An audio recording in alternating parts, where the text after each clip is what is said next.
ગુજરાતને બચાવી લો। છેલ્લા 1 વર્ષથી કહું છું કે આજે નહીં જાગો તો ક્યારે નહીં જાગો। આપણી ધરતી છે, ડીએપી, યુરિયા અને રાસાયણિક ખાતર નાખીને આપણે આ ધરતીનો વિનાશ કરી નાખ્યો છે। ગુજરાતની મારે માતા બહેનોને ખાસ કહેવાનું કે તમે જે લીલા શાકભાજી ખાવ છો, ફ્રૂટ ખાવ છો, ધાન ખાવ છો, એમાં રાસાયણિક દવા સિવાય બીજું કાંઈ નથી।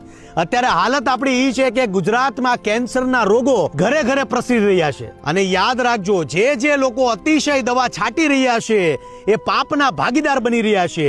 સૃષ્ટિ પર સંકટ આવ્યું છે ત્યારે ગાય જ આપને ઉગાર્યા છે, એટલે ગાય આધારિત ખેતી કરો। 200 લીટરના 2 કેરબામાં આજે હું બનાવું છું ઓર્ગેનિક ખાતર, અને ઓર્ગેનિક ખાતર બનાવવા માટે આ 12 વસ્તુ આપણા માટે વરદાન છે। ગૌમૂત્ર છે, છાણ છે, લીમડો, આંકડા અને સીતાફળના પાન, હળદર, હિંગ, ચણાનો લોટ, બકરીની લીંડી, ગોળ, છાશ છે અને વડલાની નીચેની માટી છે। આપણે લીધું છે 120 લીટર ગૌમૂત્ર, એટલે 2 બેરલમાં આપણે નાખશું 60 લીટર ગૌમૂત્ર।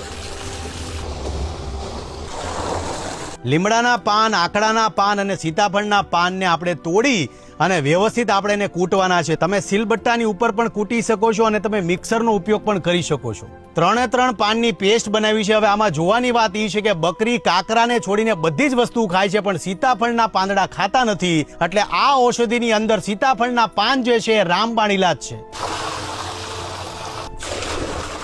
બકરી બધી જ વનસ્પતિ ખાય છે, એટલે બકરીની લીંડીમાં બધા જ પોષક તત્વો રહી છે, એટલે 2 બેરલમાં આપણે અડધી બકરીની લીંડી નાખશું। 2 બેરલમાં છાશ નાખશું હવે 50 લીટર। વડલાની ધૂળમાં પોઝિટિવ બેક્ટેરિયા રહ્યા હોય છે જે જમીન માટે સારા હોય છે, એટલે વડલાની ધૂળ મસ્ત છે। 40 કિલો ગોળ નાખશું આપણે, 5 કિલો ચણાનો લોટ નાખશું આપણે, 2 કિલો હળદર, 500 ગ્રામ હિંગ। ગાય માતાએ આપણને શું નથી આપ્યું, મેં ગૌમૂત્ર તો નાખી દીધું છે। હવે 90 કિલો છાણને આપણે 2 બેરલમાં નાખશું। હવે મેં મારા ખેતરમાં 600 ઝાડ પ્રમાણે અંદાજો બાંધ્યો છે, તમે તમારા ખેતરમાં તમારા પ્રમાણે અંદાજો બાંધજો।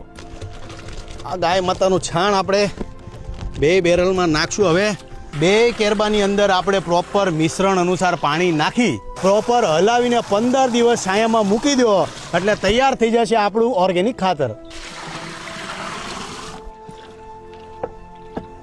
છાણિયું ખાતર તાજું અને લિક્વિડ ફોર્મમાં હોય તો વધારે સારું લાગશે। વાર પણ આવશે મજા। તાત્કાલિક રિઝલ્ટની આશા જરા પણ ન રાખવી, બાકી રિઝલ્ટ આમાં 100% છે।